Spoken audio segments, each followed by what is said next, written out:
ಹಾಗಿದ್ರೆ ಮೂಡಾ ಕೇಸ್ನಲ್ಲಿ ಇಡಿ ತನಿಖೆ ಮಾಡಿ ಏನು ಪತ್ತೆ ಮಾಡ್ತು?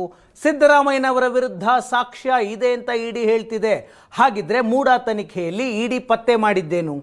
ಸಿದ್ದರಾಮಯ್ಯನವರಿಂದ ಇಡಿ ರಿಪೋರ್ಟ್ ಏನು ಹೇಳುತ್ತೆ? ಸಿದ್ದರಾಮಯ್ಯನವರಿಂದ ಬೇರೆ ಬೇರೆ ಹಂತದಲ್ಲಿ ಅಧಿಕಾರ ದುರ್ಬಳಕೆಯಾಗಿದೆ ಅಂತ ಇಡಿ ಹೇಳುತ್ತೆ. ಡಿನೋಟಿಫಿಕೇಶನ್ನಿಂದ ಸೈಟ್ ಹಂಚಿಕೆಯವರೆಗೆ ಎಲ್ಲ ಹಂತದಲ್ಲಿ ಪ್ರಭಾವ ಆಗಿದೆ, ಅಕ್ರಮ ಆಗಿದೆ. ಅಕ್ರಮ ಸೈಟ್ ಹಂಚಿಕೆಯಿಂದ ಸಿದ್ದರಾಮಯ್ಯನವರ ಕುಟುಂಬ 56 ಕೋಟಿ ಲಾಭ ಮಾಡಿಕೊಂಡಿದೆ.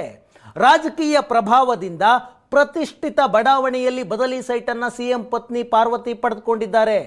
ಕೆಸರೆಯಲ್ಲಿ, ಮೈಸೂರಿನಿಂದ 40 ಕಿಲೋಮೀಟರ್ ದೂರದಲ್ಲಿರುವಂತಹ ಕೆಸರೆಯಲ್ಲಿ ಜಮೀನನ್ನು ವಶಕ್ಕೆ ಪಡೆಯಲಾಗಿದೆ. ನಗರದ ಮಧ್ಯೆ ಸೈಟ್ ಹಂಚಿಕೆಯಾಗಿದೆ. ದೇವನೂರು ಬಡಾವಣೆ ಕೆಸರೆಯಲ್ಲಿ ಮೂಡಾ ಮಾಡಿದ ಲೇಔಟು, ಆ ಲೇಔಟ್ನಲ್ಲಿ 352 ಸೈಟ್ ಲಭ್ಯ ಇದೆ. ಆದರೂ ಪರಿಹಾರವಾಗಿ ಪ್ರತಿಷ್ಠಿತ ಬಡಾವಣೆಯಲ್ಲಿ ವಿಜಯನಗರದಲ್ಲಿ ಸೈಟನ್ನು ಹಂಚಿಕೆ ಮಾಡಲಾಗಿದೆ. ಯಾವ ಸೈಟ್ ಬೇಕು ಅಂತ ಪಾರ್ವತಿಯವರೇ ಖುದ್ದಾಗಿ ಆಯ್ಕೆ ಮಾಡಿದ ನಂತರ ಅವರ ಫೈಲ್ ಕ್ಲಿಯರ್ ಆಗಿದೆ ಅಂತ ಇಡಿ ಹೇಳುತ್ತೆ.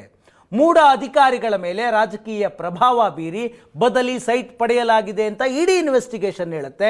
ಲೋಕಾಯುಕ್ತ ನೋಡಿದ್ರೆ ಏನೇನೂ ಸಾಕ್ಷ್ಯ ಇಲ್ಲ ಅಂತಿದೆ. ಸಿದ್ದರಾಮಯ್ಯನವರ ವಿರುದ್ಧವೂ ಇಡಿ ಆರೋಪ ಮಾಡುತ್ತೆ.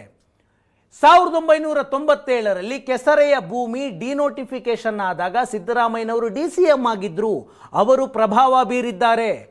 ಬದಲಿ ಪರಿಹಾರ ಕೊಡಿ ಅಂತ ಪಾರ್ವತಿಯವರು ಅರ್ಜಿ ಹಾಕಿದಾಗ ಸಿದ್ದರಾಮಯ್ಯನವರು CM ಆಗಿದ್ರು. 2005ರಲ್ಲಿ ಭೂಮಿ ಖರೀದಿ ಆಗುತ್ತೆ. ಮಲ್ಲಿಕಾರ್ಜುನ ಸ್ವಾಮಿ ಸಿದ್ದರಾಮಯ್ಯನವರ ಬಾಮೈದ. ಆಗಲೇ ಇವರಿಗೆ ಗಿಫ್ಟ್ ಡೀಡ್ ಆಗಿ ಮಾಡ್ತಾರೆ. ಪರಿಹಾರ ಕೇಳೋದು 2014ಕ್ಕೆ, 9 ವರ್ಷ ಆದ ಮೇಲೆ ಸಿದ್ದರಾಮಯ್ಯನವರು CM ಆಗಿದ್ದಾಗ. ಆಗಲೂ ಪ್ರಭಾವ ಅಂತ ಇಡಿ ಹೇಳುತ್ತೆ. 14 ಸೈಟನ್ನು ಪಾರ್ವತಿಯವರು ಪಡೆದದ್ದು 2021ರಲ್ಲಿ. ಆಗ ಸಿದ್ದರಾಮಯ್ಯನವರು ಅಪೋಸಿಷನ್ ಲೀಡ್ರು, ವಿಪಕ್ಷ ನಾಯಕ, ಶಾಡೋ CM. ಆಗಲೂ ಪ್ರಭಾವ ಬೀರಿದ್ದಾರೆ. ಸಿದ್ದರಾಮಯ್ಯನವರ ಮಗನ ವಿರುದ್ಧವೂ ಆರೋಪ ಬಂದಿದೆ ಇಡಿ ಕಡೆಯಿಂದ.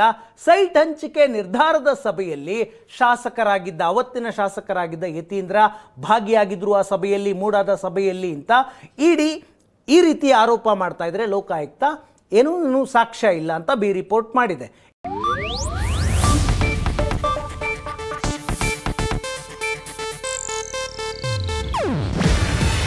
ಇದು ಏಷ್ಯಾನೆಟ್ ನ್ಯೂಸ್ ನೆಟ್ವರ್ಕ್ ಪ್ರಸ್ತುತಿ.